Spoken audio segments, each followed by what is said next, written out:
ಏನು 2 ಸ್ಥಾನಗಳನ್ನ ನಮ್ಗೆ ಬಿಟ್ಕೊಟ್ಟಿದ್ದಾರೆ, ನೈಋತ್ಯ ಮತ್ತು ದಕ್ಷಿಣ ಪದವಿ ಇದು ಶಿಕ್ಷಕರ ಕ್ಷೇತ್ರ. ಅದ್ರ ಬಗ್ಗೆ ಚರ್ಚೆ ನಡೀತಾ ಇದೆ. ಇನ್ನ ಅಂತಿಮವಾಗಿ ಇನ್ನೂ ತೀರ್ಮಾನ ಆಗಿಲ್ಲ. ದೊಡ್ಡ ಸಾಹೇಬರು ಮತ್ತು ಕುಮಾರಣ್ಣವರ ನೇತೃತ್ವದಲ್ಲಿ ಸಭೆ ನಡೀತಾ ಇದೆ. ನಾನು ಯಾವುದೋ ಅನ್ಯ ಕಾರ್ಯಕ್ರಮಕ್ಕೆ ನಿಮಿತ್ತ ಹೋಗಬೇಕಾಗಿರೋದ್ರಿಂದ ನಾನು ಬಂದಿದ್ದೀನಿ. ಬಹುಶಃ ಇವತ್ತು ಸಂಜೆ ಒಳಗಡೆ ಅಥವಾ ಬೆಳಗ್ಗೆ ತೀರ್ಮಾನ ಆಗುತ್ತೆ. ಸರ್, ಈಗ ಏನು ಅಂದ್ರೆ ಇವರು ಇದ್ದಾರೆ, ಅದರಲ್ಲಿ ಶಿಕ್ಷಕರ ಅಭಿಪ್ರಾಯಗಳು, ಮತದಾರರ ಅಭಿಪ್ರಾಯಗಳನ್ನ ಸಂಗ್ರಹ ಮಾಡಿದ್ದಾರೆ ನಮ್ಮ ಸಾಹೇಬರು, ದೊಡ್ಡ ಸಾಹೇಬರು, ದೇವೇಗೌಡ ಸಾಹೇಬರು, ಕುಮಾರಣ್ಣವರು. ಅಂತಿಮವಾಗಿ ಒಳ್ಳೆ ಅಭ್ಯರ್ಥಿಯನ್ನ ಮತ್ತು ಶಿಕ್ಷಕರಿಗೆ ಇಷ್ಟವಾಗಿರ್ತಕ್ಕಂಥ ಪ್ರಿಯವಾದಂತಹ ಅಭ್ಯರ್ಥಿಯನ್ನ ಪ್ರಕಟಣೆ ಮಾಡ್ತಾರೆ. ಮಂಡ್ಯ ಕಿಡ್ನಾಪ್ ಪ್ರಕರಣ, ಸಂತ್ರಸ್ತ ಮಹಿಳೆ ವಿಡಿಯೋ ವೈರಲ್ ಆಗಿದೆ. ನನ್ನನ್ನು ಯಾರು ಕಿಡ್ನಾಪ್ ಮಾಡಿಲ್ಲ, ನಾನೇ ಮನೆಗೆ ಹೋಗಿದ್ದೆ. ಈ ಸತ್ಯ ಹಿಂದೆನೆ ರೇವಣ್ಣ ಸಾಹೇಬ್ರನ್ನ ಅರೆಸ್ಟ್ ಮಾಡೋಕ್ಕೂ ಮೊದಲೇ ಅದು ಗೊತ್ತಿತ್ತು. ಕಿಡ್ನಾಪ್ ಮಾಡಿಲ್ಲ, ಇದು ಉದ್ದೇಶಪೂರ್ವಕವಾಗಿ ಸರ್ಕಾರ ಪಿತೂರಿ ಮಾಡಿರ್ತಕ್ಕಂಥದ್ದು. ದೇವೇಗೌಡ ಸಾಹೇಬ್ರ ಕುಟುಂಬದ ಇತಿಹಾಸದಲ್ಲಿ ಅವರು ಯಾರು ಕೂಡ ಯಾರನ್ನೂ ಬಲವಂತವಾಗಿ ಇಲ್ಲಿವರೆಗೂ ಅವರ 70 ವರ್ಷದ ರಾಜಕೀಯ ಅನುಭವದಲ್ಲಿ ಮುಖ್ಯಮಂತ್ರಿ, ಪ್ರಧಾನಮಂತ್ರಿ ಆಗಿದ್ದಂತ ಕಾಲದಿಂದನೂ ಕೂಡ ಮತ್ತು ಅವ್ರ ಕುಟುಂಬದಲ್ಲಿ ಯಾರೂ ಕೂಡ ಆ ರೀತಿ ನಡ್ಕೊಂಡಿದ್ದಂತ ಇತಿಹಾಸ ಇಲ್ಲ ಇನ್ನೂ ಕೂಡ. ಈ ಕಿಡ್ನಾಪ್ ಅಂತಕ್ಕಂಥದ್ನ ವ್ಯವಸ್ಥಿತವಾಗಿ ಅಂದ್ರೆ ಅವ್ರನ್ನ ಅರೆಸ್ಟ್ ಮಾಡಲೇಬೇಕು ರೇವಣ್ಣವ್ರನ್ನ ಅನ್ನೋ ದೃಷ್ಟಿಯಿಂದ ಅದನ್ನ ಮಾಡಿರ್ತಕ್ಕಂಥದ್ದು, ಎಣದಿರ್ತಕ್ಕಂಥ ಬಲೆ ಅಂತ ಬಿಟ್ರೆ, ಇವತ್ತು ಆ ಎಮ್ಮನೆ ಸತ್ಯ ಹೇಳಿದಾರಲ್ಲ, ಭಗವಂತ ಇದಾನೆ ಅನ್ನೋದಕ್ಕೆ, ದೇವ್ರು ಇದಾನೆ ಅನ್ನೋದಕ್ಕೆ ಇವೆಲ್ಲ ಸಾಕ್ಷಿಗಳು. ನೀವು ಯಾರೇ ಏನೇ ಬಲವಂತ ಮಾಡಿ ಅರೆಸ್ಟ್ ಮಾಡಿ ಜೈಲಿಗೆ ಹಾಕಿದ್ರು ದೇವೇಗೌಡರ ಕುಟುಂಬವನ್ನ ಯಾವುದೇ ಕಾರಣಕ್ಕೂ ಕೂಡ ಯಾವ ಸಂದರ್ಭದಲ್ಲೂ ವಿಚಲಿತರಾಗದೇನೆ ಅದನ್ನ ಧೈರ್ಯವಾಗಿ ಎದುರಿಸ್ತಕ್ಕಂಥ ಶಕ್ತಿ ಅವ್ರಿಗಿದೆ. ಅದರಿಂದ ಭಗವಂತನ ಶ್ರೀರಕ್ಷೆಯಿಂದ ಇವತ್ತು ಏನು ಆ ಅಮ್ಮ ಕಿಡ್ನಾಪ್ ಮಾಡಿದ್ದಾರೆ ನನ್ನ ಅಂತ ಹೇಳಿ ಮಗನ ಕಡೆಯಿಂದ ಕಂಪ್ಲೇಂಟ್ ತಗೊಂಡು ಸುಳ್ಳು ಕಂಪ್ಲೇಂಟ್ನ ಮಗನ ಕಡೆಯಿಂದ ಹಾಕ್ಸಿ ಈಗ ಅವರೇ ಸತ್ಯ ಬಂದು ಹೇಳ್ತಾ ಇದ್ದಾರಲ್ಲ ಆ ಅಮ್ಮನೇ. ಮೂಲಗಳ ಪ್ರಕಾರ ಹಿಂದೆನೆ ಅಂದ್ರೆ ಕಿಡ್ನಾಪ್ ಮಾಡಿದಾಗ ಅವರು ಬಲವಂತವಾಗಿ ಹೇಳಿಕೆ ತಗೊಂಡಿರೋದು ಅಂತ ಹೇಳ್ತಾರೆ. ಎಲ್ಲ ಈಗ ಏನೇನು SIT ಹೇಳಿಕೆ ತಗೊಂಡಿದ್ದಾರೆ ಎಲ್ಲವೂ ಕೂಡ ಬಲವಂತವಾಗಿ ನಡೆದಿರ್ತಕ್ಕಂಥದ್ದು. ಮತ್ತೆ ಅವ್ರನ್ನ ಭಯಪಡಿಸಿ ಯಾರು ಸಂತ್ರಸ್ತೆಯರಿದ್ದಾರೆ, ಹೌದು, ಯಾರು ಬಲವಂತವಾಗಿ ಯಾರು ತಗೊಂಡಿರೋದು, ಕಿಡ್ನಾಪ್ ಹೌದು, ಬಲವಂತವಾಗಿ SIT ಅವರು ಹೇಳೋದೆಲ್ಲ ಅವ್ರು ಮಾಡ್ತಾ ಇರತಕ್ಕಂಥದ್ದೆಲ್ಲ ಸತ್ಯಕ್ಕೆ ದೂರವಾಗಿರ್ತಕ್ಕಂಥದ್ದು. ಅವರು ಸರ್ಕಾರದ ಪರವಾಗಿ ಏನು ಮಾಡಬೇಕು, ಕೇಸ್ನ ಸ್ಟ್ಯಾಂಡ್ ಮಾಡಕ್ಕೆ ಏನ್ ಮಾಡಬೇಕು ಅದನ್ನೆಲ್ಲವನ್ನು ವ್ಯವಸ್ಥಿತವಾಗಿ ಮಾಡ್ತಾ ಇದ್ದಾರೆ.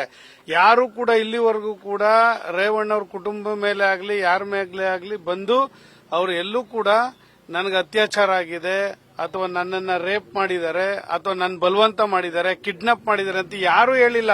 ಇವೆಲ್ಲ ಒತ್ತಾಯದ ಮೇರೆಗೆ ಅವರು SIT ಅವರು ಉದ್ದೇಶಪೂರ್ವಕವಾಗಿ ಬಲವಂತವಾಗಿ ಸಂತ್ರಸ್ತೆಯರ ಅಂತ ಏನು ಕರ್ಕೊಂಡಿದ್ದಾರೆ ಅಂತ ಮಹಿಳೆಯರನ್ನ ಪಾಪ ಅವರು ಮಾನ ಮರ್ಯಾದೆಗೋಸ್ಕರ ಹಂಚ್ಕೊಂಡು ಮನೇಲಿದ್ದಂತವ್ರನ್ನ ಬಲವಂತವಾಗಿ ಎಳ್ಕೊಂಡು ಬಂದು ಇವ್ರನ್ನ ಶಿಕ್ಷಕ್ಕೋಸ್ಕರ ಮಾಡಿರ್ತಕ್ಕಂಥ ಒಂದು ದೊಡ್ಡ ಷಡ್ಯಂತ್ರ ಅಂತಕ್ಕಂಥದ್ದನ್ನ ಈ ಸಂದರ್ಭದಲ್ಲಿ ನಾನು ನೇರವಾಗಿ SIT ಮೇಲೆ ಆಪಾದನೆ ಮಾಡ್ಲಿಕ್ಕೆ ಬಯಸ್ತಾ ಇದ್ದೇನೆ. ಇನ್ನೊಂದು, ಈಗ ನೀವು ಹೇಳ್ದಂಗೆ ಒತ್ತಾಯಪೂರ್ವಕವಾಗಿ ಹೇಳಿಸಿದಾರಂತ 164 ಸ್ಟೇಟ್ಮೆಂಟ್ ಮಾಡಿದಾಗ ಜಡ್ಜ್ ಮುಂದೆ ಹೇಳಿಸಬೇಕಾಗತ್ತೆ.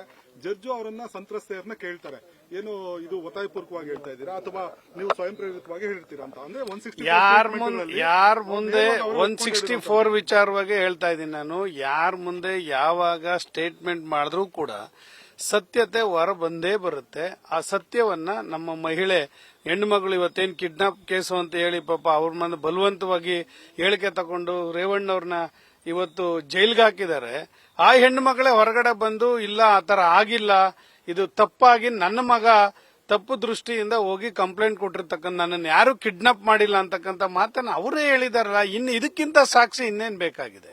ಸರ್, ಈಗ ಇವರು ಉದಯ್ ಕುಮಾರ್ ಅವರು ಹೇಳಿದ್ದಾರೆ, ಮದ್ದೂರು ಶಾಸಕರು ಏನಂತ ಹೇಳಿದ್ರೆ ಕುಮಾರಸ್ವಾಮಿ ಕೂಡ ಜೈಲಿಗೆ ಹೋಗಬಹುದು, ಈ ರೀತಿ ಪ್ರಕರಣ ಬಯಲಿಗೆ ಬರಬಹುದು. ಅಲ್ಲ, ಕುಮಾರಸ್ವಾಮಿ ಅವರು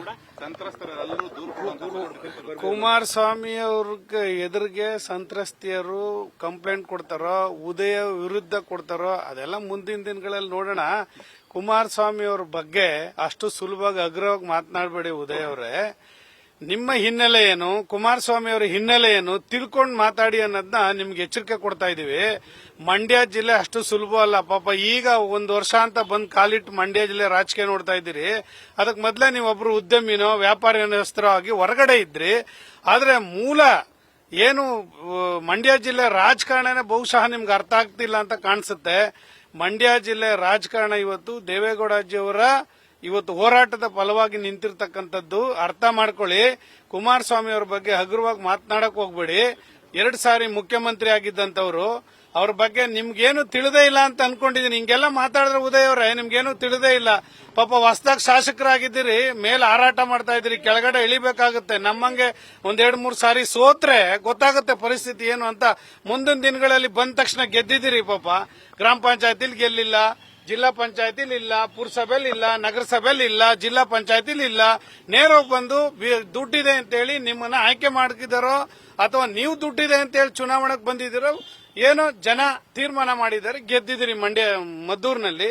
ನೀವು ಕೆಲಸ ಮಾಡಿ, ಜನಗಳ ಬಡವರ ಪರವಾಗಿ ಕೆಲಸ ಮಾಡೋದು ಕಲ್ತ್ಕೊಳ್ಳಿ. ಕುಮಾರಸ್ವಾಮಿ ಅವ್ರ ಬಗ್ಗೆ ಅಗ್ರವಾಗಿ ಮಾತಾಡೋದನ್ನ ನಿಲ್ಲಿಸ್ಬಿಡಿ. ಅವ್ರ ಬಗ್ಗೆ ಸಂತ್ರಸ್ತೆಯರು ದೂರ ಕೊಡ್ತಾರೋ ಅಥವಾ ಅವ್ರು ಹೋಗ್ತಾರೋ ಅಥವಾ ನೀವು ಹೋಗ್ತಿರೋ, ಅದು ಮುಂದಿನ ದಿನಗಳಲ್ಲಿ ಹಿಂಗ್ ಚಾಲೆಂಜ್ ಮಾಡಿದ್ರೆ ಮಾಡೋಣ. ನಾವು ಚಾಲೆಂಜ್ ರಾಜಕಾರಣದಲ್ಲಿ ನಾವೇನ್ ಸುಮ್ನೆ ಕೂತಿಲ್ಲ, ಅದಕ್ಕೂ ಸಿದ್ಧರಾಗಿರ್ತೀವಿ. ನ್ಯೂಸ್ ಫಸ್ಟ್ ನಿರ್ಭೀತಿಯಿಂದ ನಿಮ್ಮ ಪರವಾಗಿ.